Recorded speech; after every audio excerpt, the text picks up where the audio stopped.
Situ Robiah.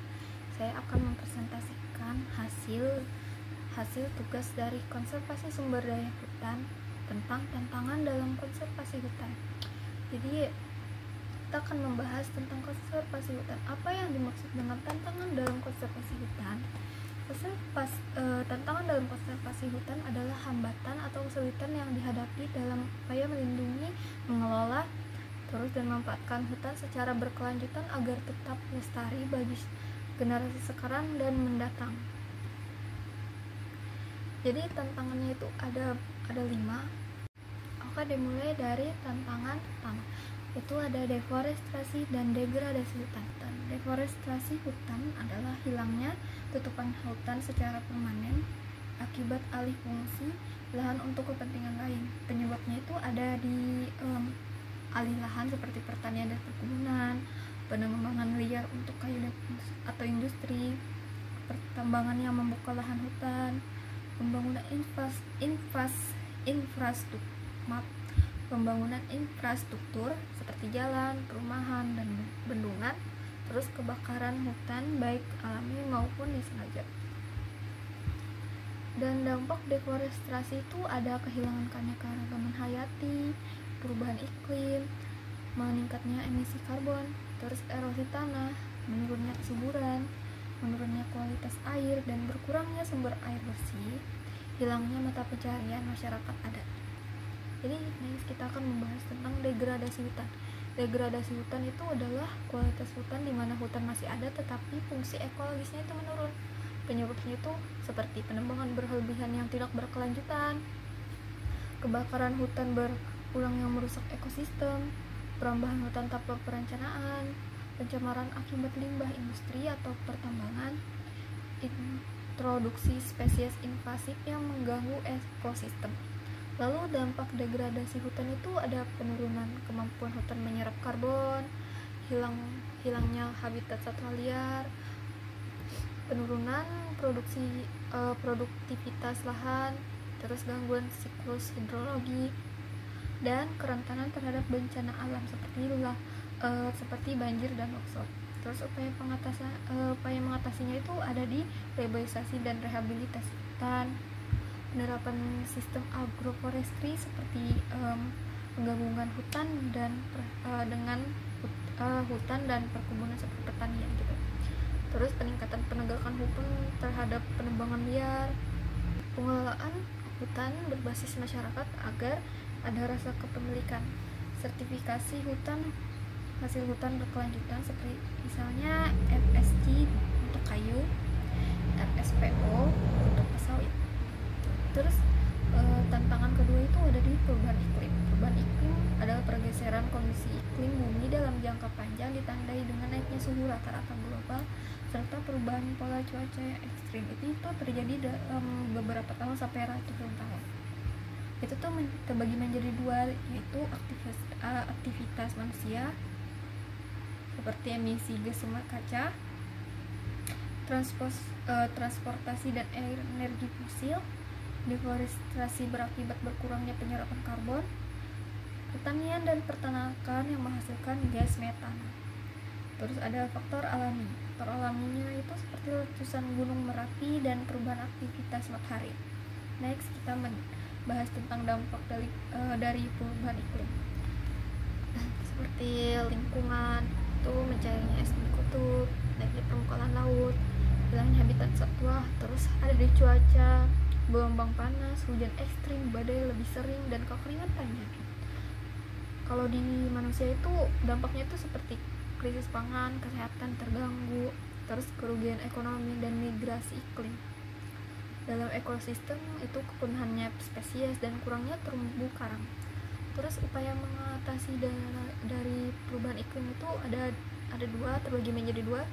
Mitigasi seperti mengurangi emisi karbon, terus reboisasi dan efisiensi energi atau penggunaan teknologi hijau. Terus ada adaptasi, membangun infrastruktur tahan bencana, mengembangkan sistem pertanian adaptif, terus edukasi dan kesadaran masyarakat. Terus kita membahas tentang tantangan ketiga, yaitu illegal logging dan perambahan hutan. Illegal logging itu adalah penebangan hutan secara ilegal atau tanpa izin yang melanggar hukum dan aturan pengelolaan hutan. Penyebabnya itu banyak, seperti permintaan kayu yang tinggi di industri, terus lemahnya pengawasan dan korupsi, keterbatasan lapangan kerja di sekitar hutan. Dan dampaknya itu seperti kehilangan keanekaragaman hayati, kerusakan ekosistem dan tanah, berkurangnya fungsi hutan sebagai penyerap karbon, terus hilangnya potensi pendapatan seperti pajak dan retribusi kayu. Terus perambahan hutan itu membuka atau menguasai kawasan hutan secara ilegal untuk kepentingan atau kepentingan pribadi atau kelompok, biasanya untuk lahan pertanian, perkebunan, atau pemukiman.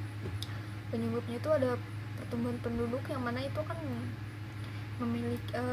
membutuhkan lahan yang lebih banyak lagi atau peningkatan lahan, terus alih fungsi hutan menjadi kebun, ketidakjelasan hak atas tanah. Dampaknya itu ada fragmentasi hutan, terpecah-pecah, meningkatnya resiko bencana, terus konflik sosial dengan masyarakat adat, rusaknya keseimbangan ekosistem. Lalu ada upaya pencegahannya. Upaya pencegahan itu penegakan hukum yang tegas, perhutanan sosial, terus reboisasi dan rehabilitasi lahan seperti yang tadi, pengawasan berbasis teknologi seperti satelit dan drone, peningkatan kesejahteraan masyarakat sekitar hutan agar tidak tergantung dalam penebangan liar. Terus ada konflik lahan dan konflik tenurial. Sini saya akan menjelaskan definisi keduanya itu. Seperti konflik lahan itu adalah perselisihan antara perebutan lahan antara individu, kelompok, masyarakat, perusahaan maupun pemerintah. Kalau konflik tenurial itu adalah sengketa terkait hak kepemilikan, penguasaan dan pemanfaatan lahan dan sumber daya alam oleh dua belah pihak. Penyebab utamanya itu seperti tumbang tindih klaim antar masyarakat adat, pemerintah, dan perusahaan. Alih fungsi lahan hutan menjadi perkebunan, kurangnya kejelasan status hukum tanah, kebijakan yang tidak adil di mana masyarakat lokal tidak boleh melakukan pengelolaan atau dilibatkan. Terus pertumbuhan penduduk membuat meningkatnya kebutuhan tanah untuk pemukiman dan pertanian.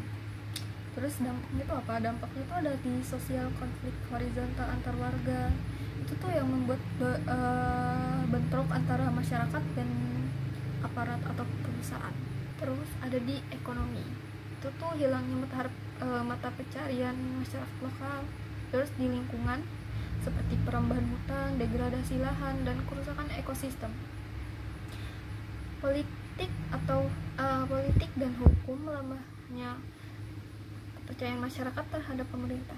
Lalu ada upaya penyelesaiannya itu seperti penguatan kebijakan tenurial, mediasi dan dialog multi pihak, reforma agraria, perhutanan sosial, penggunaan teknologi pemetaan seperti GIS dan satelit untuk memperjelas batas wilayah. Lalu ada rendahnya kesadaran dan partisipasi masyarakat.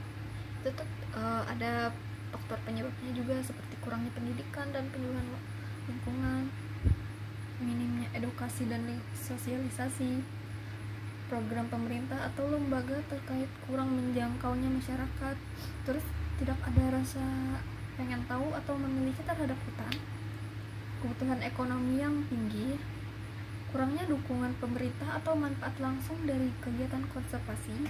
Jadi sampai sini presentasi saya ucapkan terima kasih. Wassalamualaikum warahmatullahi wabarakatuh.